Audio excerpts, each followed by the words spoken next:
Weymouth on Kennebec.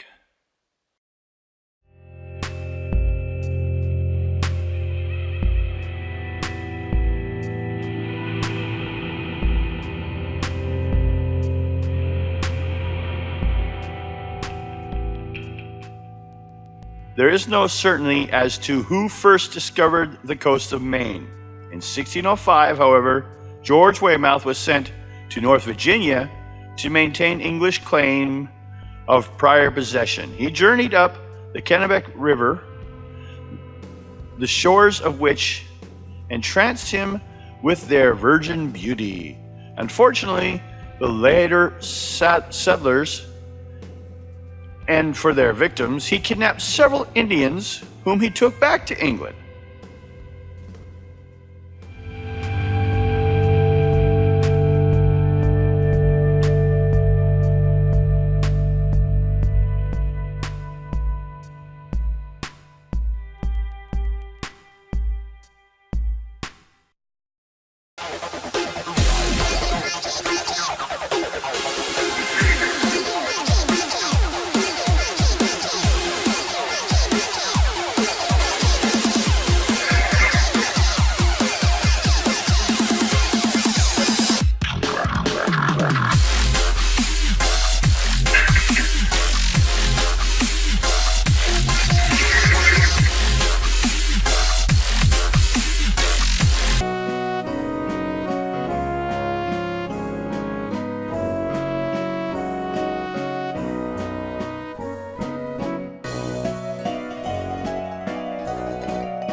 Montauk Monster.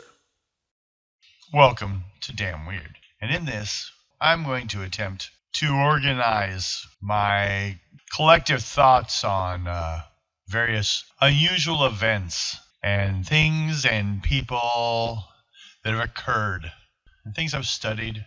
Just a way to organize them here onto YouTube for me. Now we're going to start with some of the easier things, simply because we need kind of a foundation for our studies, for something to look at. These are things that maybe shouldn't exist, but do. On July 3rd, 2008, Jenna Hammett of Montauk and three friends said they found the creature on July 12th at the Ditchbank Plains Beach, 2 miles east of the district. Her photograph of the creature ran in black and white. A lighthearted article speculated that the creature might be a turtle or some mutant experiment from the Plum Island Animal Disease Center, before noting that the East Hampton Natural Resource Director had already concluded it was a raccoon with its upper jaw missing. The main issue I have about this one is the fact that this one is more of a series of articles than a fact. I'm not saying it's a hoax. It's just that the whole story makes it hard to see it without this pre-designed narrative. This follows with Anna Holmes at Jezebel claimed that a friend's sister saw the monster in Montauk. Holmes then passed it along to fellow Gawker media website Gawker.com, which gave it wide attention on July 29th under the headline "Dead Monster Washes Ashore in Montauk." Cryptozoologist Lauren Coleman at Cryptomundo first coined the name the Montauk Monster on July 29th, 2008. A good photo of the carcass showing it in right lateral view without any reference for scale surfaced on July 30th. The potential urban legend stature of the Montauk Monster was noted then later by Snopes. It went from conspiracy show to mainstream media overnight, more so on the internet.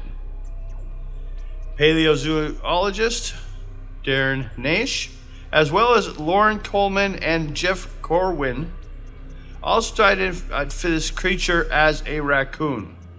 A graphic expert at the U.S. Fish and Wildlife Service noted, "If it is a fake, it's a very good Photoshop job. And the fact that the carcass becomes involved in a sort of marketing campaign for a soft drink hasn't really helped its credibility stakes. Many different carcasses left on any beach seem to be making the rounds, diluting the issue. Here we will stick with the original that was given the title. The rest are their own mysteries. But I feel it did happen. I find the questions relating to the scale based upon a fly upon the image shows it was a lot smaller than most people had initially thought. If you hopefully remember on my Chupacabra episode and the discovery that global warming is affecting species and increasing the cases of mange. I find I mostly agree with the experts, but only because if they are wrong, it's a dog. Both seem equally harmless. The public was more worried about what it was, but the question should have been, why was it dead, and was it safe to be around? The only real reason it seems that the Plum Center got involved in this was because of the article. And if it was there, a dead animal downstream from them, it is their job to bag and tag it. But why hide it? It's not that I want a possibly diseased animal on my beach. And finally, even most of the conspiracy and cryptos agreed that it is of earthly origin with an incredible press agent, is the hinted yet unproven, but not defended against, deaths to animals in the area, including fish. Currently, I find no defining proof, and even the hint of diseases makes me feel all scratchy in the throat. Let's just put it as research on the fact that it was dead, and then the fact more so than what it was. But for me, the search was about the Montauk beast, and I feel satisfied as to what it is. The details of which breed or race of earthly animal it is really doesn't interest me. Thank you.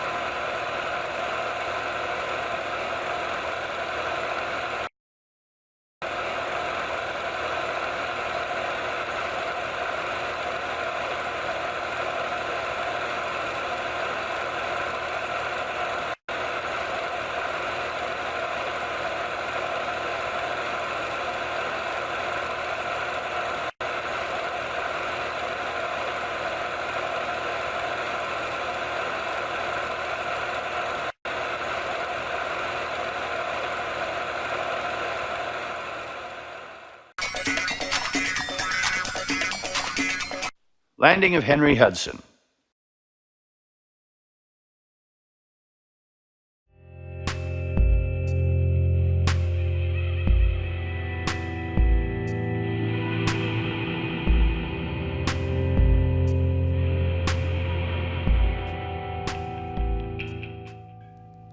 At about the same time that Virginia was being settled, the Dutch began moving into the area dominated by the Hudson River. They sent Hudson in 1608 to discover the Northwest Passage to China.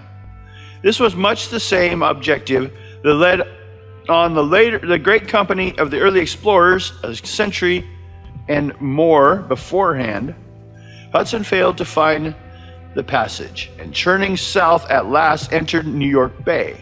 In 1609, he sailed up the mighty river, named after him, to what is now Albany, and a small boat was sent even further.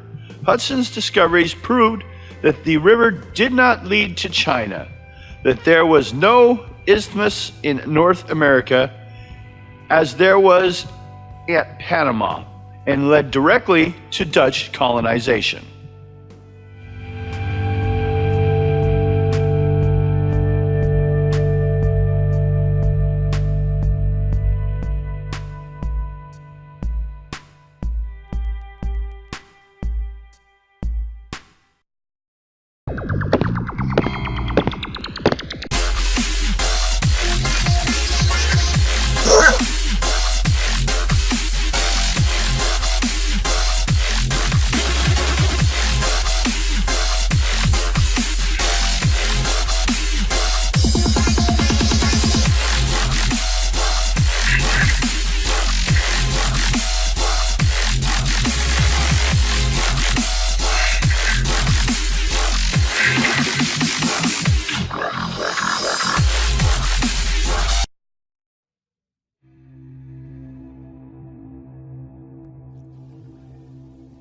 serve and protect some new sapling of the soil, to forever be the thorn of discontent to the spiral's intricate patterns.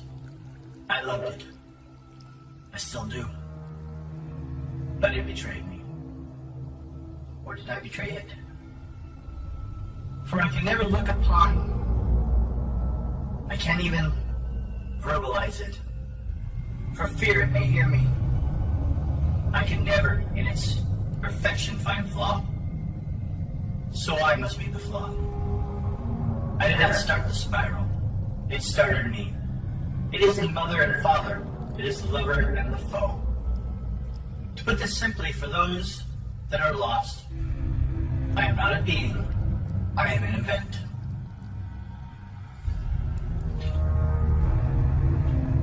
Narrative to reality's noun. I am not real. I only sustain my existence by feverishly breeding rippled patterns, but yet not spirals. These anchor my very existence. Sometimes they weaken and I fade. Other times I explode. Why such an entertainer?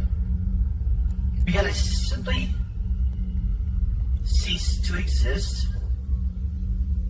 I am a Cleodeomorgian, third descendant of what you Pharaohs would call God.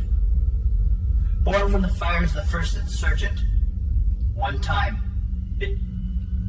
I'm sorry, I cannot say it. I loved, I fought, I murdered my own brethren. My betrayal to all I experience, as all do in war.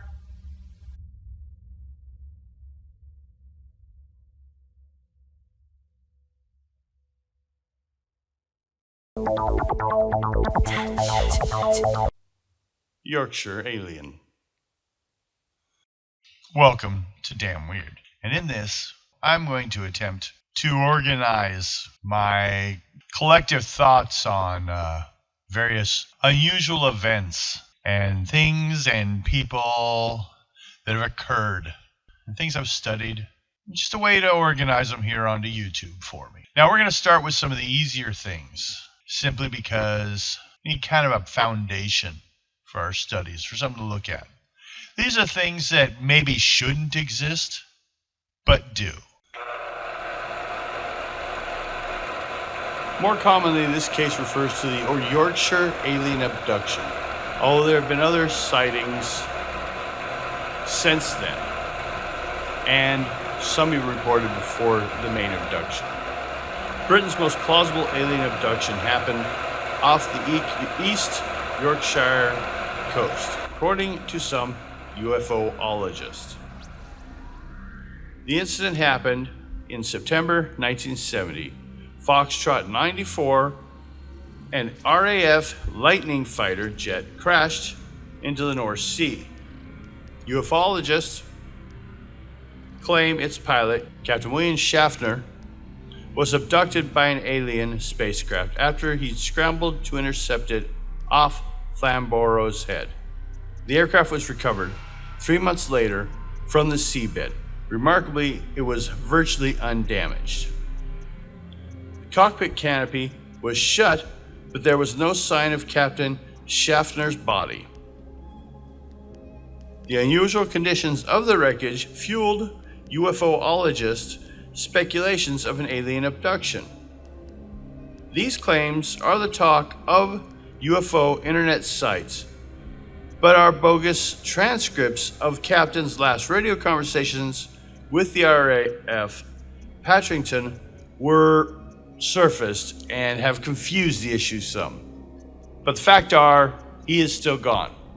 A later account of alien abduction comes from a former policeman named Philip Spencer. Spencer claims that in the early morning of December 1st, 1987, he was taken aboard an unidentified flying aircraft, and after his release, managed to snap a picture of one of the alien beings. Ilkley has other legends too, like the hovering lights at night, which bring occasional reports of UFOs. strange swirling lights that are filtered through the fog and seem to have a mind of their own. Possibly some of the mysterious sights can be attributed to the not too distant Merwith Hill military base or the nearby Leeds Bradford Airport, but lack of answers has forced locals to create the Yorkshire UFO Society. After 4 years of being a policeman in another city, Spencer moved his wife and child to the Yorkshire area to be closer to her family. He was walking across the moor at this December morning, heading for his father-in-law's house, and on the way was hoping to get some photographs of the strange light tricks on the moor. To be able to get the image he desired, he was using high ASA rated film to compensate for the poor light. Unfortunately, the pictures that he took was somewhat blurred, and there is no doubt that the creature in the photo is a one-of-a-kind being, which basically resembles one of these small grays. Along with his camera, Spencer also took a compass to navigate through the fog before sufficient daylight shone through the moors. As he was searching for some photo angles, suddenly he caught the sight of a strange-looking being on the slope ahead of him. He aimed and snapped a picture of the creature, which seemed to be gesturing for him to stay away. It then ran away. Spencer gathered his wits and took off in pursuit of the being. Today, he says he doesn't know why. It was just an impulse reaction. He arrived just in time to get a glimpse of the flying craft with a domed top rise up from the moor and disappear into the sky. Atop the dome was a whitish square. He was not able to get a photograph of the object. There was silence now when he saw nothing else of the beings or its craft. He began to walk to the nearest village. This walk took him about 30 minutes. During this time, a couple of things became apparent to him. First of all, his compass now pointed south instead of north. And secondly, the village clock showed the time an hour ahead of his. He headed by bus to the nearest town with instant film development. Sure enough, he had a picture of a creature. It looked to be about 4 feet tall and had a blue-green tint to its skin. He knew he had something of importance, or at least he thought he did. He found the proper channel to contact the UFO investigator, Peter Ho. Ho knew what he was hearing was too good to be true case, and it worried him, but after meeting Spencer, he was convinced that he was a man of integrity and was not seeking fame or fortune for his pictures. There was no reason to not believe what Spencer told him. Houghton began a thorough investigation. The film with the alien pictures would be the first thing to undergo professional scrutiny. The alien picture was first looked at by wildlife photography experts. The object in the image was not an animal or any known kind. It could not be determined either way if the figure was animate or static. A reconstruction of the original site did establish that the alien's height at or near 4.5 feet tall. The photograph was next sent to Kodak Laboratories in Hempstead. An analysis showed that the object was indeed part of the original photo and not superimposed. This conclusion did not, of course, determine what the creature was. Next, the picture was sent to the United States for computer enhancement and analysis by Dr. Bruce McCabe, optical physicist with the United States Navy, rendered his expert opinion. He stated that the slow film speed used for the low light conditions made the film too grainy for proper testing. Something strange was noticed in this picture. Appeared on the hill at exactly the spot where Spencer says the UFO is a white square. Could it be that he had gotten a part of the UFO in the shot unbeknownst? He was not sure. This one seems very similar, if not the same, as the gray aliens. So keep an eye out for my next video on them. But this seems another case of heavy activity near a military base. Something is going on near military bases. Either it is or it isn't. But the military says nothing. People that they are protecting are concerned about their safety. Whenever the military says nothing, or worse yet, is explained away as they are stupid or inept at their job, as with Area 51, pilots in the Air Force cannot tell the difference between a weather balloon and, well, basically not a weather balloon. This concerns me more than the aliens. I am more worried about the idiots in the military killing us all more than I am of an alien invasion. So do their own admittance they are either stupid or lying. And lying is not protecting me or saving me from the truth. I address this one because it has issues besides what it is. Next, I cover questions on what it and other grays may be. Thank you for your time.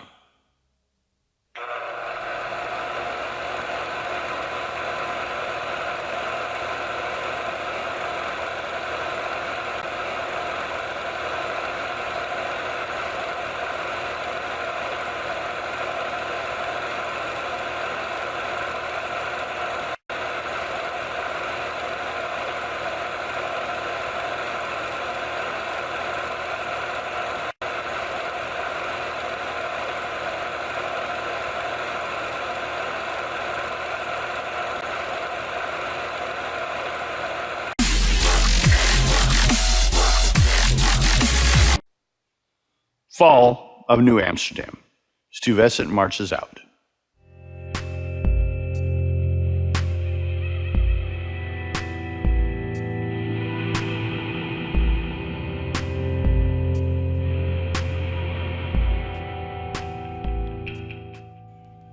Stuyvesant was stubborn, brave, hard-hearted, and possessed of a violent temper, but withal a good governor. He did more to improve the physical condition of the city than any of his predecessors. The English, who had never given him up claim to all the Atlantic coast, decided in 1664 it was time to eliminate the Dutch. A fleet appeared in the harbor, and Stuyvesant pegged up and down in his wooden leg, vowing he would fight. But the city was defenseless, and people were opposed to him, and he was finally led forcibly by them from the ramparts without a gun being fired. The Atlantic seacoast from Maine to Florida was now in English hands.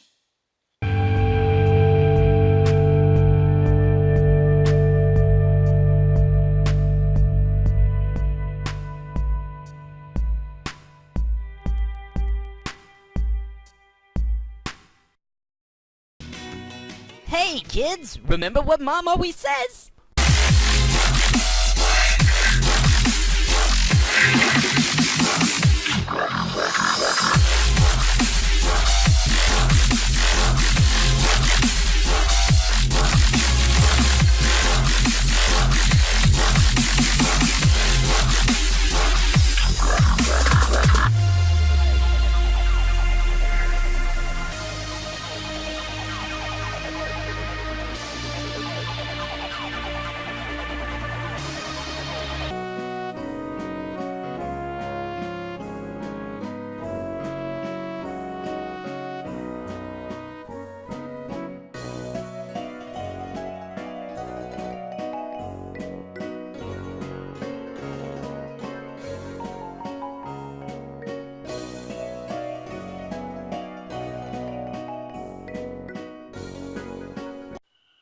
Carteret Landing in New Jersey.